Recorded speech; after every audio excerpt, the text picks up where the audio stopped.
Yang paling jauh dengan kita apa katanya Lin Imam Ghazali? Langit ke bukan? Bumi. Ghazali Imam menjawab benar, tapi yang lebih benar, yang lebih jauh masa yang sudah lalu. Umpamanya malam 21 sangat-sangat besar kelebihannya, tidak bisa kita ulang kembali, sudah lewat. Walau 1 detik sudah lewat, tak bisa kita kembali. Ini yang paling jauh. Yang paling besar nafsu, yang paling berat amanah, yang paling ringan adalah meninggalkan salat. Kupui benteng tat bak semayang mekelih matang dung takalan. Ya urung hanabun.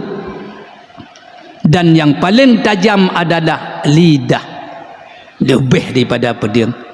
Kejid Abu Bakar selalu beliau pada hai orang yang paling haya sahabat, tapi gekabom anak batai.